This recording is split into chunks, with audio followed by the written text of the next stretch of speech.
Welcome back to Here and There. Really excited about this. It's I've always wanted to have a book club on Here and There, and this may be the first book club meeting that we have. It is a book called The About Face of the 444th, and the author of that book is here is Captain Robert Cold Steele. Captain Steele came up to me at the North Little Rock football game and said, "I've got a book I've written. I want you to see it." And here it is, and it's on our table. And I'm glad that folks are going to get a chance to learn more about this and get their hands on this. I think before we go too far into this, I know you're from West Helena, but tell us about how Conway became a part of your story. Well, I am from West Helena, and I came here in 1977 to go to college at UCA, and doing my college day, and just fell in love with the city of Conway, fell in love with the UCA campus. They had wonderful university professors that I was able to meet and, interact with. And I decided to go to school at UCA. Okay. Yeah. And I stayed here and graduated in 1982. And then I was commissioned and went on active duty. When did that desire come into your heart to want to serve in this way? I mean, that's a big decision, obviously. A lot of people make it, and a lot of people made it for years and will make it in the future. But what was it for you? Why did you decide to do that? When I was in high school, I met this guy, and we got to talking about the military. Now, I didn't come from a military family. Okay. My dad was 18 years old during the Korean War, Okay. and he didn't serve. Okay. And he was 32 during Vietnam, and he didn't serve. And but the more I talked with him, the more I wanted to know about the military. And I went to visit a local military unit and just kind of watched them. And the more I watched them, the more it just got inside of me. Yeah. And I ended up taking the ASVAB right there. A lot of the recruiters were at the guard units and the reserve units, so you could take it right there. And I was 11th grade in high school. Okay. And I took the ASVAB, did extremely well on it. Yeah. And the guy asked me if I wanted to join, and I said, Yeah. I want to join. Wow. And I just, one of the greatest decisions that I ever made was to serve my country. Mm. Well, thank you for doing that. Yes. Thank you very much. Tell me about the book then. How did we get from that 11th grader and through ROTC and through the stops that you made to the about face of the 444th? Well, the one thing about being in the military is that the number one thing is training. You can never forget your training. Mm. You always use as a basis what you've been trained in because it speaks to what you're commissioned to do. And so I ended up going to getting off active duty. I went to the 95th Training Support Brigade, which was a training unit. When I was at Fort Leonard Wood, I went really from a combat mindset to a training mindset. Okay. I became a trainer. And so I trained with the 95th Training Support Brigade for I think it was about 3 years, and where I met Colonel Standridge at the time. And we did a lot of good work. The unit was a unit that was ready to do anything, anytime, anywhere. And so because of the great work we did, Colonel Standards was promoted to General Standards. Okay. He left and went to command the 460th Chemical Brigade.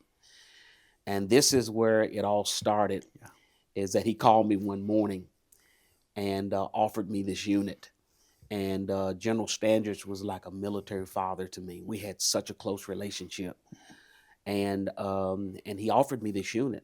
And the unit was outside of my specialty. Okay. I am trained as an infantry combat officer, but this was an ordnance unit and direct support maintenance unit. And I began to ask him a lot of questions about it. And I really ended up taking the unit because I trusted him. And when I got into the unit, I wasn't able to do an evaluation and an assessment. And the unit had a lot of problems, more problems than a unit ought to have. And I think I wrote in the book, not doing that evaluation and that assessment probably was one of the things that I wish that I had have done. I wish I had pushed more for it. But nevertheless, I got there and began to encounter problems after problems after problems after problems. Then I found out that the reason that he pursued me so was because his boss was a two-star general, General Strukel. Jack Strukel Jr. was our ARCOM commander, Okay. did an unannounced inspection at the 444. And he fired the commander and the first sergeant within 30 minutes after being there. Wow. Because he saw the problems. Yeah. And then after I arrived at the unit, 2 months after I was in this command, there was a letter that was written by the Chief of Staff, Colonel Glenn Huselton, who says that we need to disband this unit. Okay. It would the problems were entrenched that deep. Wow. Where it had lost its way. Okay. And it was bad leadership. And I think the young man that the young lieutenant that they, relieved, he just didn't have the experience. The greatest thing about me taking over this problematic command was that I had military experience. Mm-hmm. I didn't go in as a novice officer. Yeah. I really knew how to look at things, and I think that's why General Standridge, asked me to take this Mm-hmm. unit. And it took a lot of work to get soldiers back to soldiering, and they had $40 million worth of equipment, 31 military occupational specialties. In an infantry unit, you have 3 occupational specialties. Wow. You have 11 Bravo, was it an infantryman? You have 11 Charlie, which is the mortar unit, and you have 11 Alpha, which is a combat medic. Okay. This unit had 31 different military occupational specialties. And the other thing is that it took me as a private, I had enlisted time before I became an officer. Okay. My basic training was 6 weeks, and my AIT was 8 weeks. I was done. Some of the soldiers in this unit, just their AIT alone was 15 months. 15 months. 15 months. Oh gosh. Because it was a technical unit. Yeah. And so as I began to make my way through this unit, I had never been in a unit ever that had failed every readiness test in the history of the unit, which is why the disbandment came up from the senior leadership. They had failed every single year. And so I met General Strukel, and General Strukel told me face to face, he said, "Captain," he said, "I'm glad that they've chosen you as the commander, but," he said, "I'm not sure if I wanted to have been you when I was a captain." Yeah. And that kind of stung a little bit, because, here my senior commander, and I understood what he was saying. He said there's a lot of problems there. Mm-hmm.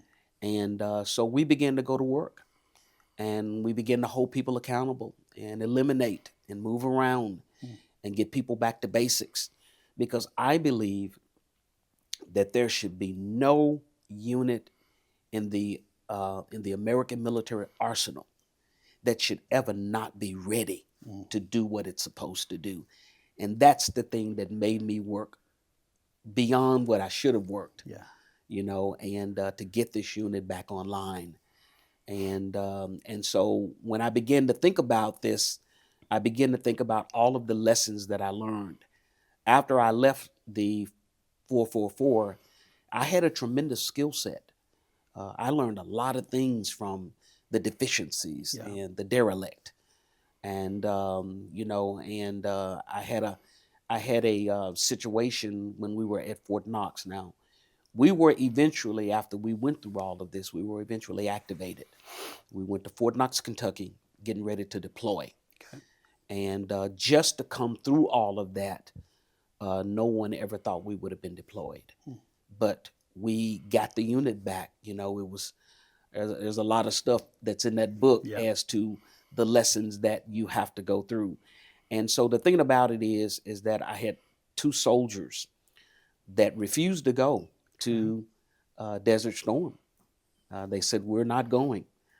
And I said, "You're violating a military order that's going to cause you some problems." Yeah. And they still refused to go. And so that means that when we left, they were AWOL. So we arrived at Fort Knox, Kentucky. It was about a 10-hour, 11-hour drive. We went up on buses, and once we got there probably about 10 o'clock at night. And so the next day, we gave the soldiers time to rest, and then we convened to talk about expectations. And all of a sudden, 2 MP cars pulled up, and I saw them, and I was wondering about why they were pulling up, and it was those 2 soldiers. Really? You know, they had been picked up, and they were in full hardware. And so I mentioned this because when the MPs brought them in, they were locked down. I mean, collar chains and Wow. neck chains and ankle chains and handcuffs, and they marched them in front of all of the soldiers. Okay. So I brought them to my office and told the MPs to take the hardware off. And then what I realized, I had 2 18-year-old kids who was just afraid. Yeah. They were afraid. So, long story short, I told the MPs their services was no longer needed, and I made a decision to give them a second chance. And they performed well. Good. They were 2 of the best soldiers that we had. There's a lot in here. Yeah. Who's the audience? Who is it? Someone who just enjoys military? There's leadership in this book, so I think anybody who is a leader of people, a family or a business, any place is going to get something. Who else? Who's the audience of this book? Well, number one is that there is a lot of commanders out here that take distress units, and it causes a commander to really have to go in overdrive, and many of them don't even make it through because it is lessons learned that when you have a distress unit, there are steps in there. There are leadership steps that you have to go back to. You have to go back to training. You have to hold people accountable. You have to make sure that that the people that are leading those soldiers are the ones that need to be in place to lead those soldiers. There are distress companies that get off course. And sometimes what happens is that you've got to go in and you've got to reshuffle. Sometimes there are things that they tell you. You think about this. A disbandment means that they were going to take every soldier. Now, this was a big command. 287 soldiers is a big company command. Yeah. They were going to reassign every single one of those soldiers. Okay. You got $40 million worth of equipment that you now have to take offline, and you have to ship it to other bases and posts, and just doing that. That's a tremendous undertaking to be able to do that. And so now take that and put leadership in place instead of disbandment. And now what happens is you walk out the steps. And once you walk out the steps, and there were things in there where it wasn't always pleasant. It wasn't always nice. Decisions that impacted people, and but they had to be made for the moment. And so the audience is anyone who's having leadership problems, who's stuck, who thinks they can't go forward, and thinks they've got to disband. These were soldiers who the military spent millions of dollars training all of these soldiers. All of that would have been lost because they would have had to been reclassed. What I mean by that is they had to now be put into a different MOS, and the MOS they was trained for was lost. And so that's the audience. Well, it's awesome. Thank you. I've had a chance to just look through it. I didn't want to read all of it before I had a chance to talk to you because I wanted to be completely curious about it. And so you've piqued my interest even more to dig into it. And I know many will. Well, let's talk the brass tacks here. Where do you get it? How do you get a copy of the book? Well, it's that book is on Amazon. Okay. That book is on Author House website, who's the publisher. Okay. And if you Google and put in About Face of the 444TH, it comes up on all of the websites that makes it available. Barnes and Nobles, it's available. Nice. It's Okay. available at Books a Million. Yeah. And we're having a book signing on November 22nd at Pompeii Park Pavilion, which is right across from Chick-fil-A. And from 12 to 3, we're going to have food out there. I'm going to be singing live. Okay. I actually wrote a song from the book. Okay. And we're going to have a full ensemble of musicians out there. That's great. And I'm going to be singing. And so we want everyone to come out, and we're going to have books for sale. I've got books. So if someone wants to pick up one, they can get one. I'm so glad that you said hello at the game, and I'm glad that you came by today. And thank you for writing this book and sharing the story. Yes, sir. Thank you so very much. Thank you for Appreciate having me here. Absolutely. Yeah. My name is Jeff Brooks, and this is my beautiful wife, Kathy Brooks. We're here in downtown Conway with Brooks Fine Jewelry. We've come back into the showroom, and we are now the store managers. I love seeing the look on my customer's face when they come in and see the ring that they have designed. When they get engaged, they're sending us pictures when she says yes. So bring your imaginations, bring your inspiration pieces, and bring your ideas down. There's no holds barred when it comes to custom, specifically from Brooks Fine Jewelry. We're waiting here, and we're happy to see you.